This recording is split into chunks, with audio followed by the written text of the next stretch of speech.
Good morning বন্ধুসকল, আমি এতিয়া আহি ৰংঘৰ পালোহি। ৰংঘৰ পায়ে আমি গাড়ীখন ধুনীয়াকৈ পাৰ্কিঙত লগাই ল'লোঁ আৰু আপোনালোকে দেখিবলৈ পোৱা এই ৱালখনৰ কাষতেই সৰু গাড়ী ৰাখিবৰ পৰা ধুনীয়া এটা পাৰ্কিঙৰ ব্যৱস্থা আছে আৰু সৌ ইটা কালাৰৰ ঘৰটোতে টিকেটৰ ব্যৱস্থা কৰিছে। এতিয়া আমি টিকেটটো লৈ লওঁ বলক। টিকেট কাউণ্টাৰৰ ওচৰলৈ আহি দেখিলোঁ বহু লোক টিকেটৰ বাবে ৰৈ আছে। আমিও টিকেটৰ বাবে পইচা দি অলপ সময় ৰ'লোঁ। ফাইনেলি টিকেট লৈ ল'লোঁ আৰু মোৰ লগতে আছে দেউতা, মা, পল্লৱী। আমি গোটেইকেইটা এইকেইদিন ঘূৰিয়ে আছোঁ। এতিয়া সেইটো ৰংঘৰ ভিউটো দেখাইছোঁ।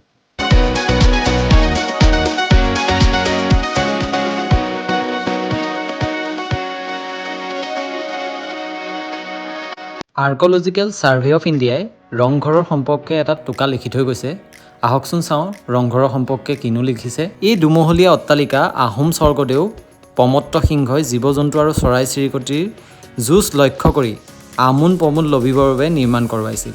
দুমূৰে দুটা ঘঁৰিয়ালৰ শিল্পৰূপেৰে সুসজ্জিত এখন উভতা নাৱৰ আৰ্হিৰে এই অট্টালিকাৰ শীৰ্ষভাগ শোভিত আৰু তিনিওটা ভাষাতে লিখা আছে, অসমীয়া, ইংৰাজী আৰু হিন্দী। আৰু কাষতে এখন নক্সা দি থোৱা আছে। এই নক্সাখন চালেই আমি ৰংঘৰৰ কোনফালে ড্ৰিংকিং ৱাটাৰ ফেচিলিটি আছে, কোনফালে টয়লেট আছে আৰু কোনফালে মেইন ৰোড আছে, এই কথাখিনি আমি জানিব পাৰিম। ব'লক এতিয়া আমি ৰংঘৰটোৰ ওচৰলৈ যাওঁ। এতিয়া মোৰ লগত দেউতাও আছে। দেউতা আগতে ৰংঘৰ আহিছে নাই? আগতে আহিছোঁ। আহিছে। কেতিয়া আহিলে? 9 বছৰমান হ'ল নেকি। 15 বছৰ আগতে। সৰুতে এবাৰ আহিছিলোঁ, কিন্তু ইমান বেছি ভালকৈ মনত নাই। আহক আমি এতিয়া চাই গৈ থাকোঁ।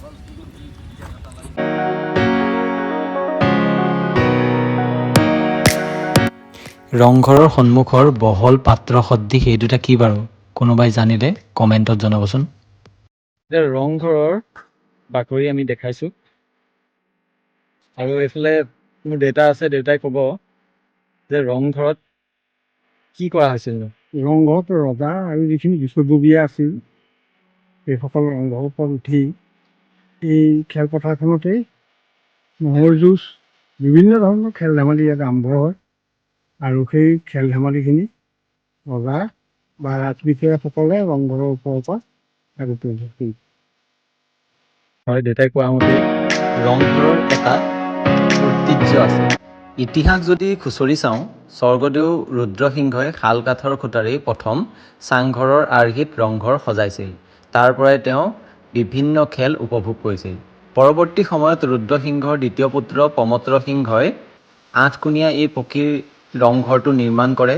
ৰংঘৰৰ ওপৰৰ মহলাত বহিয়েই এই কাষৰ খেলপথাৰবিলাকত হোৱা মল্লযুঁজ, শেন চৰাই যুঁজ, হাতী দৌৰ, কণী যুঁজ আদি চাই তেওঁ আনন্দ লৈছিলে আৰু ৰজাৰ লগতে প্ৰজাসকলেও এই খেলপথাৰৰ কাষতে থকা ঠাইত বহি লৈ তেওঁলোকে খেল উপভোগ কৰাৰ সুবিধা পাইছিলে।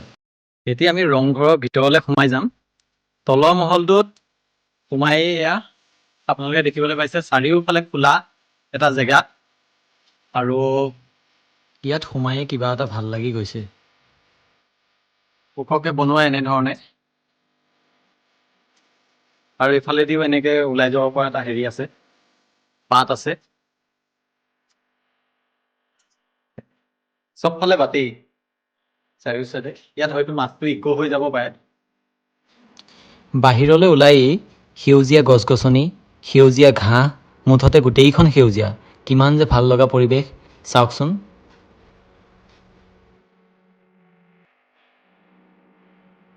আমি অহাৰ পৰাই দেখিছোঁ কেইজনমান লোকে একেৰাহে চৌপাশ পৰিষ্কাৰ কৰি আছে। এয়া চাওকচোন।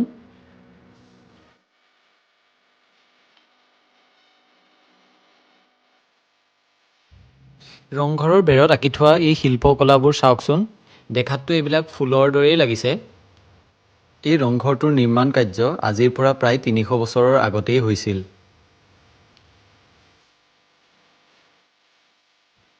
বলক এতিয়া আমি ৰংঘৰৰ দ্বিতীয় মহললৈ যাওঁ।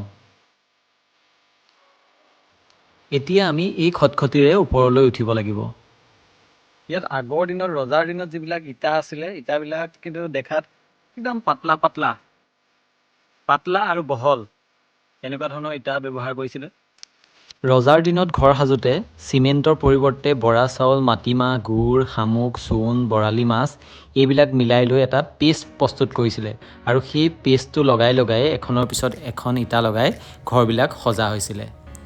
আপোনালোকে ভালদৰে মন কৰিলে এতিয়াও ইয়াত শামুকৰ খোলাৰ গুৰি দেখিবলৈ পাব।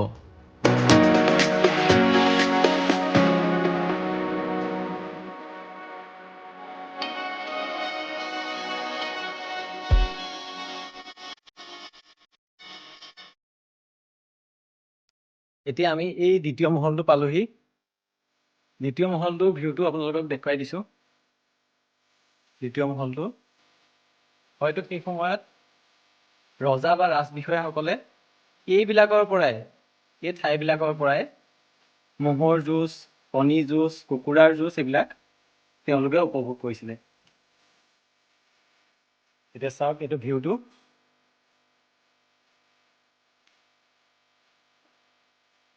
আৰু ওপৰৰ ভাগ এনেকুৱা ওখ আৰু ইয়াৰ ওপৰতে সেই আমি যিটো নাও শ্বেপ দেখিছিলোঁ, নাও শ্বেপটো ইয়াৰ ওপৰতে আছে। আপোনালোকে সন্মুখত থকা এই দৰ্জাখনত যি গিল লগাই থোৱা দেখিছে, সেই গিল ৰজাৰ দিনৰ নহয়। ৰজাৰ দিনত ইমান সুন্দৰকৈ গিল বনোৱাৰ ব্যৱস্থা নাছিলে। এয়া হয়তো চৰকাৰে পিছত পৰ্যটকক যাতে ইয়াৰ পৰা পৰি নাযায় সেইকাৰণেহে এই সুবিধাটো কৰি দিছে।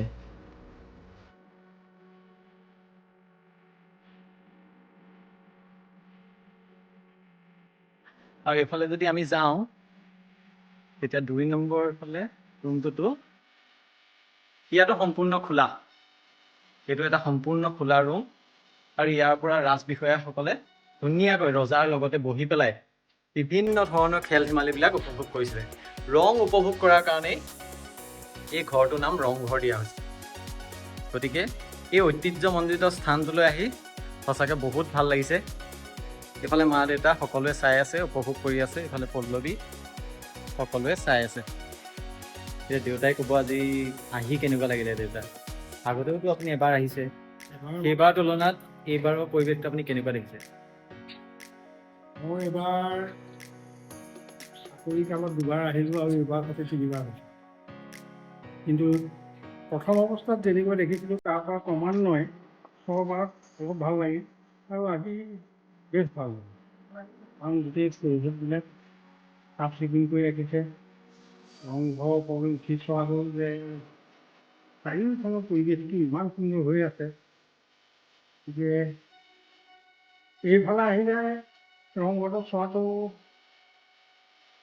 বৰ ভাল হ'ব বুলিয়ে মই ভাবোঁ। আৰু আমিও আজি সেই সৌন্দৰ্য উপভোগ কৰিলোঁ। কেতিয়াবা যদি আপোনালোক আহে তেতিয়াহ'লে এই ৰংঘৰ, কাৰেংঘৰ এইখিনি নোচোৱাকৈ গ'লে আপোনালোকৰ আধৰুৱা হ'ব যেন লাগিব। শেষত ৰংঘৰৰ 360 ভিউ এটা আপোনালোকক দেখুৱাই দিছোঁ।